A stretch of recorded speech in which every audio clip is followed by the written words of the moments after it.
With Jim Harbaugh's departure to the National Football League, Texas against Michigan in week 2 is now officially a must-win game for the Longhorns, in my opinion. You are Locked On Longhorns, your daily podcast on the Texas Longhorns. Part of the Locked On Podcast Network, your team every day.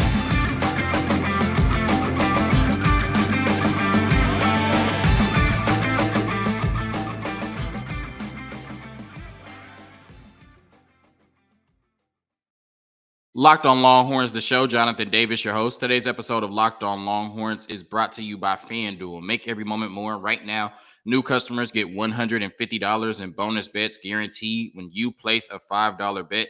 Visit FanDuel.com/locked on to get started. On today's episode of Locked On Longhorns, I explain why Michigan in Ann Arbor in the Big House versus Texas is a must-win game in week 2 for the Longhorns. In the second segment, our latest commitment out of the portal, much needed depth in that defensive tackle room. Tia Savea coming over from Arizona, spending his last year of college football with the Texas Longhorns on the 40 acres. And speaking of on the 40 acres, the Texas basketball team is on fire after a rough stretch, 2 straight top 11 wins, the latest coming on the road against Oklahoma in the Red River rivalry, now 6 straight wins in that matchup overall. All of that and more on today's episode of Locked On Longhorns, part of the Locked On Podcast Network, your team every day.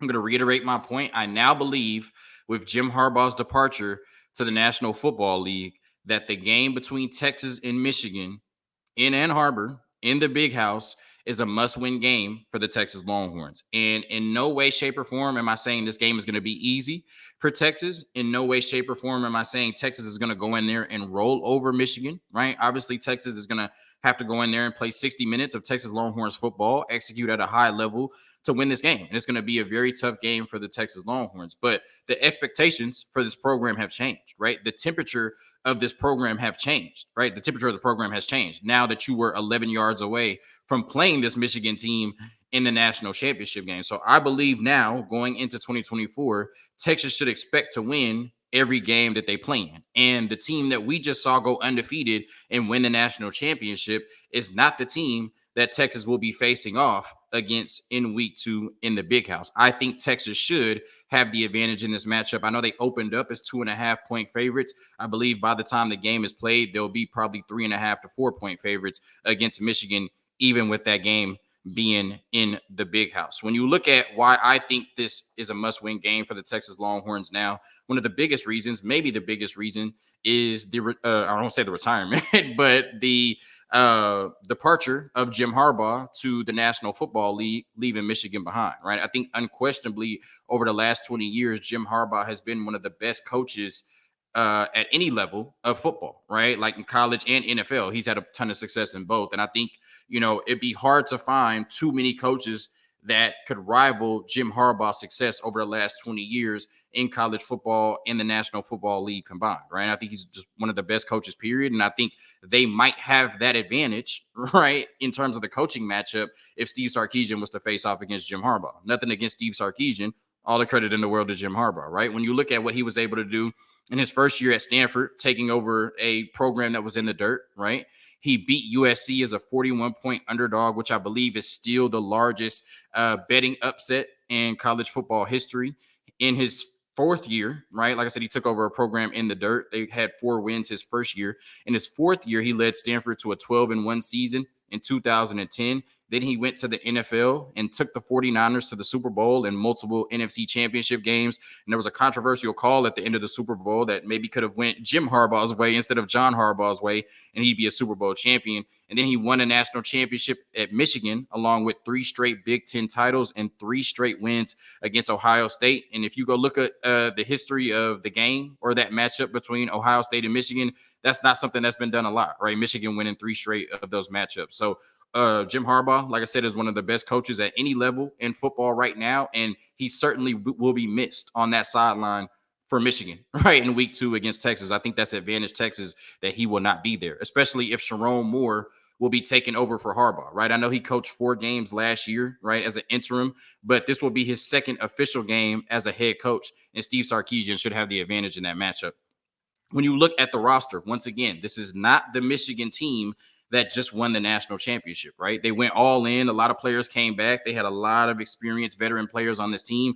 And now most of those players will be moving on. When you look at what they're losing from this football team, they're losing their starting quarterback in JJ McCarthy. And say what you want about JJ McCarthy, but all he did was win at Michigan. It's going to be tough to replace his production, even though they're a run first football team, right? So maybe I shouldn't say tough to replace his production, right? But it's going to be tough to bring in another quarterback and just say, go be JJ McCarthy, right? I think he was underrated at Michigan because of what he was asked to do or lack thereof. Their leading rusher in Blake Corum, but I do believe personally that Donovan Edwards is better. So I guess we'll see in week 2. They lost 2 of their 3 starting receivers. They lost their entire offensive line, which was one of the best units in the country, while Texas is bringing back 4 of their 5 starters from last season. They're losing their leading tackler at the linebacker position, their starting defensive tackle, 2 starting edges, their starting will linebacker, a starting corner, and a starting nickel. And because Jim Harbaugh left to go to the NFL yesterday, they now have a 30-day transfer portal window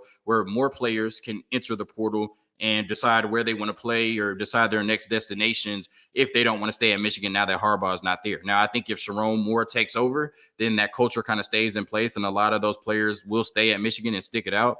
But certainly some players will enter the portal and that may take away, from their roster production and talent when Texas faces off against them in week 2. So I think the only advantages Michigan may have in that game roster-wise, you could say maybe the defensive backfield. I think that's probably more of a push, but if you wanted to give the edge to Michigan, I wouldn't be mad about that. And then the defensive tackle room, I certainly would give them the edge there. Outside of that, I think at every other position, Texas certainly should have the advantage in that game. Also, when you look at it, next year, the college football playoff is going to be moving from 4 teams to 12 teams, but I don't think that significantly increases the margin for error. When I looked at the standings this year at the end of the season, right, the top 12 teams all only had 2 losses, right? So even the 12th ranked team was 10-2, right, after conference championship weekend. And if you lose this game to Michigan, that significantly decreases your margin for error throughout the rest of the season. Now, Texas doesn't have the toughest SEC schedule, right? It's not, crazy to think that Texas could slip up against Michigan and then run the table similar to the way they did last year against Oklahoma before getting to the college football playoff. But if you lose to Michigan, you still have to play Georgia. You still have to play Oklahoma in a neutral site game. You still have to go on the road to play Arkansas and Texas A&M. And all of those games are losable games for the Texas Longhorns. I'm not saying they're going to lose them. Obviously, 3 of those 4 games they should win, and Georgia should be a very tough matchup. But we as Texas fans know anything can happen in Red River. Arkansas and Texas A&M, you're going on the road to historical rivalries that have lasted for over 50 years, right? You know what I mean? Like, those could be very tough games for the Longhorns, and I would not be surprised, especially if their first year in the SEC, if they lost on the road to Arkansas, if they lost on the road to Texas A&M, even though, I'd be depressed for weeks, right, if that happened. And, of course, Georgia's won 2 out of the last 3 national championships. So if what we saw last year at the end of the season shows us that the top 12 teams will likely be 10-2 or better, if you lose to Michigan in week 2, that, like I said, significantly decreases your margin for error throughout the rest of the season. I think Texas needs to be 10-2 to get into the college football playoff next year, even with the 12-team expansion. I think 9-3, you're asking for some help. I think 9-3, you're right on the outside looking in. And honestly, I don't even think 9-3 is a good year for Texas in the first year in the SEC. I just don't. I think their schedule is favorable enough, and I think this Texas football team is talented enough, especially bringing back year 3 Steve Sarkisian and the way they've built the roster on both sides, that they should not lose 3 games in the regular season next year, right? So I think they should go 10-2, and I think the best way to ensure that you're in the college football playoff and the best way to ensure, right, that you're having a season that's representative of the talent on the roster and the current, status of this program, which I think 10-2 or better every year should be the goal at this point, is to make sure that you beat the teams you're supposed to beat. And I now believe with Jim Harbaugh's departure and half the roster's departure, that Texas, even on the road, even in the big house in Ann Arbor, Michigan, should win that game. And that's why I'm declaring it right now on January 25th, 2024, a must win for the Longhorns.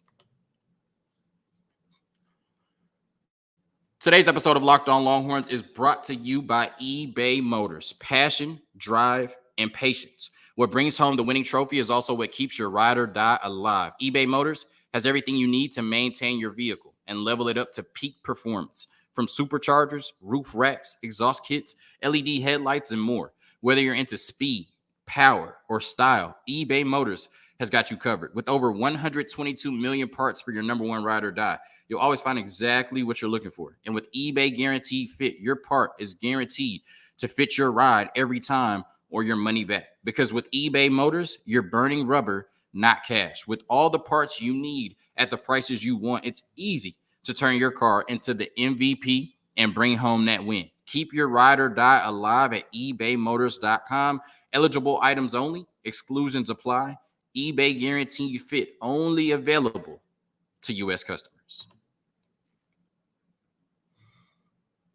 All right. So with the losses of Tavondre Sweat and Byron Murphy and Trill Carter, right, entering the portal and going on to Auburn, this is a position that was a strength, like a super strength. We probably had the best defensive tackle production in the country last year, having 2 All-Americans, and then Murphy winning Big 12 Defensive Lineman of the Year, and then Tavondre Sweat winning Big 12 Defensive Player of the Year overall. So we probably had the best production at the defensive tackle room last year in the country, and that's a huge reason why we're the 3rd ranked rush defense in the country, and a huge reason why we made it to the college football playoff, and Texas had their best season in over a decade. And I think Texas has loaded up, right, going into 2024 at almost every position but defensive tackle, right? You lost your defensive line coach in Bo Davis. We've already seen, the impact of that. And then, you lose, like I said, the players I mentioned.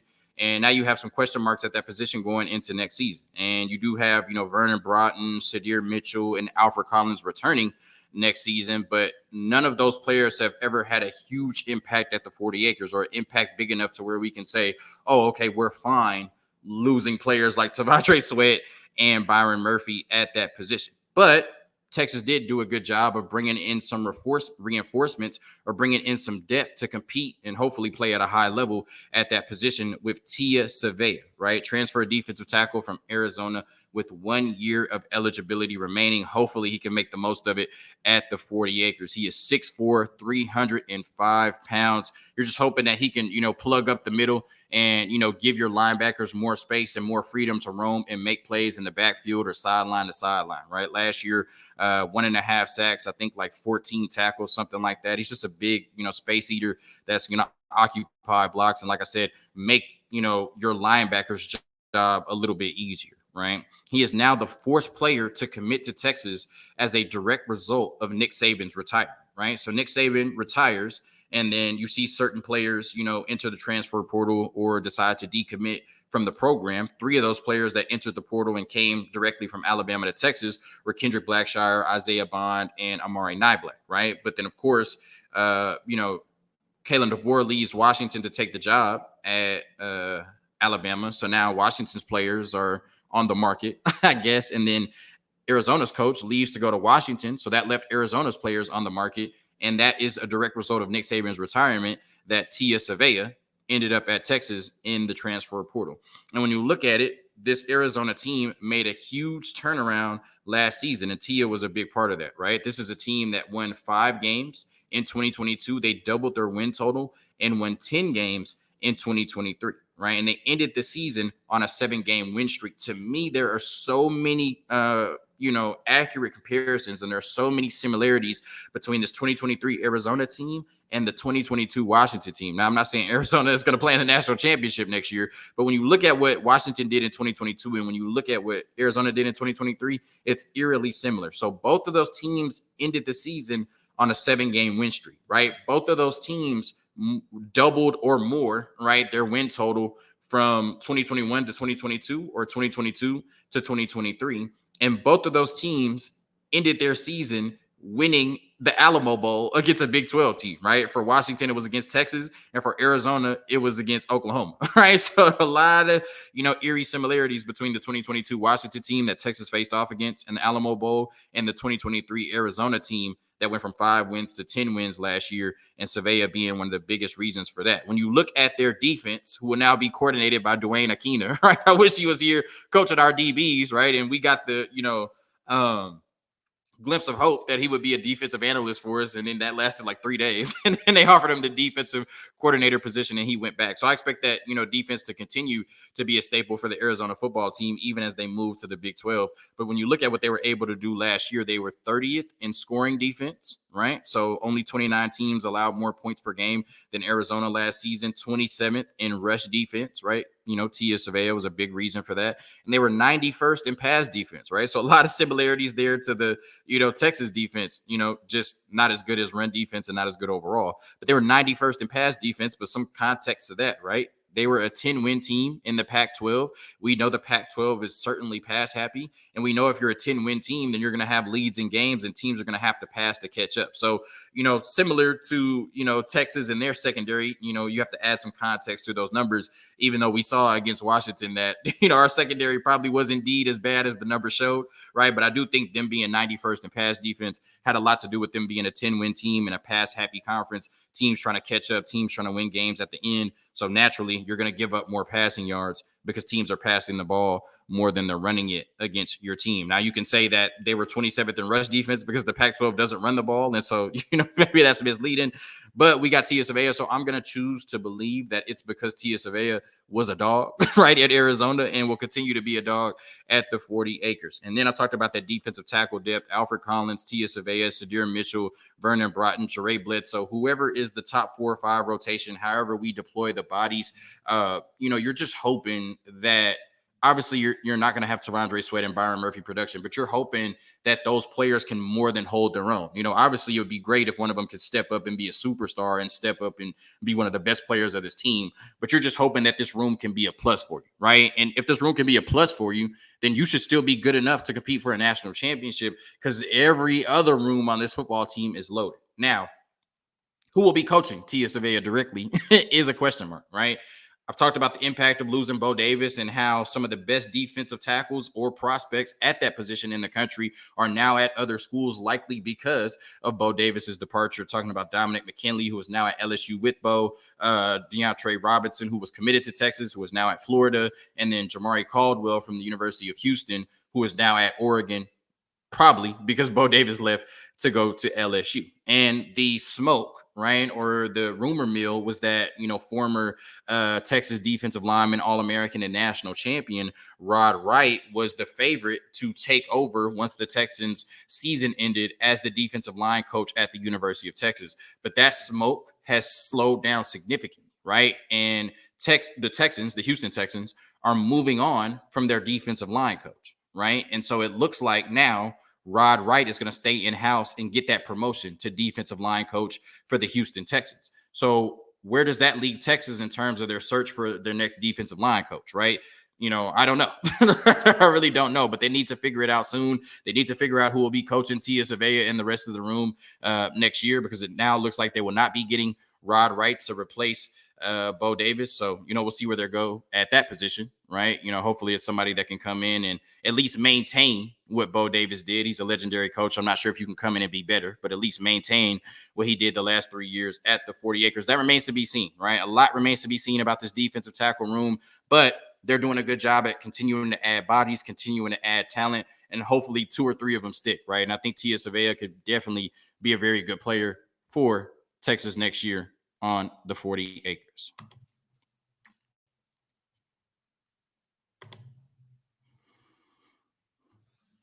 Getting out of here talking about this Texas basketball team, man, how much can change in a week, right? Last week, Texas had lost to Texas Tech. They had lost to West Virginia. They had blew a 17-point lead to UCF. On top of that, Rodney Terry goes out and does the horns down thing and starts a national conversation about Texas being soft and hating the horns down and not being ready for the SEC. Like, all of this was just happening just a week ago, right? You know what I mean? And it looked like, this Texas basketball program was in flux. People were coming out the woodworks talking about Rodney Terry and his job security. It was just a bad look. And now a week later, all of that has changed, right? I know there's still people that have their doubts about Rodney Terry, and I certainly think, even as probably the biggest Rodney Terry fan in the world, that he still has a lot to prove, right? I think he earned the job last year, but now he has to, earn the right to keep the job or prove that he is the right coach over the course of his contract, right?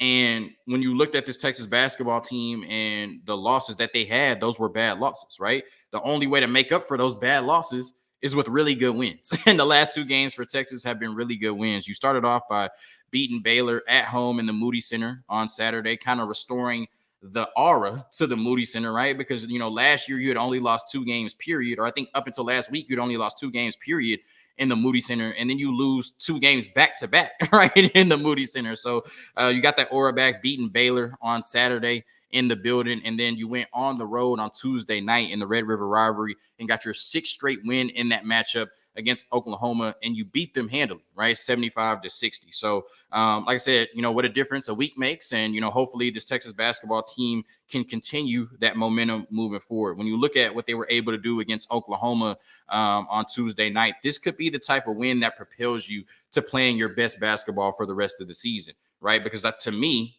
this was a complete win, and I think they played really well offensively and defensively. Like, they were able to hang their hat on both sides. And I think that, like I said, this is the type of win, a gritty win on defense, but a beautiful, kind of sexy win on offense, right? That can, really get your confidence going and, get you to playing your best basketball in the best conference in college basketball. So they were able to hold Oklahoma to 39% field goal shooting and 21% from 3. You're going to win the majority of your games when you defend like that. Texas shot 50% from the field and 44% from 3, respectively. You're going to win the majority of your games when you shoot like that, right? So like I said, a dominant defensive performance, a dominant offensive performance, beating Oklahoma 75-60 on Tuesday night. Max Aceman showed up in a big way, 22 points with 4 threes made. Dylan Dessou showed up in a big way, 19 points on 10 shots. Kendall Weaver continues to make huge plays for this basketball team, and his impact goes far beyond the box score. He had 11 points in 28 minutes, and Dylan Mitchell has shown so much improvement this season with 21 points and rebounds combined. So those 4 players combined to score exactly, what Oklahoma did, right? And then, the rest of the team scored 15 more points to make it a 15-point win. But when you look at it, like I said, just a dominant performance on offense and defense, and this Texas basketball team is rolling right now. But you don't want to lose this momentum, right? Because you still have 2 very tough games coming up. I mean, the rest of your schedule period in the conference is tough. And your next 2 games are at BYU on Saturday. BYU is currently ranked 21st in the country, and at home on Monday against number 4 Houston, right? Which is one of the best teams in the country and certainly a national championship contender, right? So I think a lot of people are, still kind of wait and see with the basketball team right now, right? Like, okay, they had a tough stretch. They've made up for it somewhat, with 2 top 11 wins in their last 2 games. But I do think what they do over the next 2 games will kind of determine the temperature around this program and the temperature around the fan base in terms of the Texas basketball team. Because if they go out and lose to BYU and Houston, we're right back at square one, right? And we're right back at this Texas basketball team being too talented for the product they're putting on the field. But if you go out and beat BYU and Houston, 4 straight top 25 wins in the Big 12, with 2 of them being on the road, then we have to completely change the narrative around this Texas basketball team. So they have a huge opportunity to go out and, make their supporters right and prove their doubters wrong over the next 2 games and show everybody that even though they started off, with a rough stretch, and even though the horns down was a cloud over this program for a few days, that they're still one of the best basketball teams in the country. And as long as we have Max Aceman, Dylan Dessou, and Dylan Mitchell playing the way that they are, we're going to be a tough out against anybody. So excited to see these games against BYU on Saturday and then against Houston on Monday. I think they at least need to go 1-1, but absolutely and obviously I'm rooting for them to go 2-0. And I think if they go 2-0 in those 2 games with 4 straight top 25 wins in the Big 12 conference, 2 of those being on the road, I think the narrative about this Texas basketball team changes completely going forward throughout the rest of the season. Thank you for tuning in to another episode of Locked On Longhorns, part of the Locked On Podcast Network, your team every day. Oh, messing up. Peace.